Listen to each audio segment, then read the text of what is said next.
സ്ഥലം ഇറങ്ങിയവരെ നമ്മളൊരു വീട് കുത്തി തുറന്ന് അതിൻ്റെ ഉള്ളിലെ പണവും ആഭരണമൊക്കെ മോഷ്ടിക്കാനായിട്ട് തീരുമാനിച്ചു എന്ന് വിചാരിക്കുക. വെറുതെ വിചാരിച്ചാൽ മതി.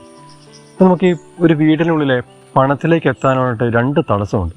ഒരു പ്രധാനമായിട്ട് രണ്ട് തടസ്സങ്ങൾ. ഒന്നാമത്തെ തടസ്സം ആ വീടിൻ്റെ മതിൽ അല്ലെങ്കിൽ അതിൻ്റെ ഗേറ്റാണ്. ഈ ഗേറ്റ് ചാടിക്കടന്ന് നമ്മളെങ്ങനെയും അകത്ത് കയറി കഴിഞ്ഞാൽ പിന്നെ നമുക്കുള്ളൊരു തടസ്സം എന്ന് പറഞ്ഞാൽ ആ വീടിൻ്റെ വാതിലാണ്. ഈ വാതിലും കൂടി പൊളിച്ചു കഴിഞ്ഞ് അകത്തെത്തിയാൽ മാത്രമേ നമുക്ക് ഈ പണത്തെ കണ്ടെത്താനും അതിനെ സ്വന്തമാക്കാനും പറ്റുള്ളൂ. ഇതുപോലെ ജീവിതത്തിൽ ശരീരവും മനസ്സുമാകുന്ന തടസ്സങ്ങളെ മറികടന്ന് മുന്നോട്ട് പോയാലേ, ഉള്ളിലേക്ക് കയറിയാലേ നമുക്ക് ആത്മാവിനെ കണ്ടെത്താനും ആത്മാവ് ജീവിക്കാനും പറ്റുള്ളൂ. പലപ്പോഴും നമുക്ക് ആത്മാവിനൊരു ജീവിതം നയിക്കാൻ പറ്റാത്തതുകൊണ്ട് കാരണം നമ്മൾ ശരീരവും മനസ്സും കടന്നു പോകാൻ പറ്റാണ്ട് അതിൽ കുടുങ്ങിക്കിടക്കുക. നമ്മളെല്ലാവരും തന്നെ ശരീരത്തിൻ്റെ സുഖങ്ങളിലും സന്തോഷങ്ങളിലും ആഗ്രഹങ്ങളിലും അതുപോലെ മനസ്സിൻ്റെ സ്വപ്നങ്ങളിലും സങ്കല്പങ്ങളിലുമൊക്കെ നമ്മൾ കുടുങ്ങിക്കിടക്കുക.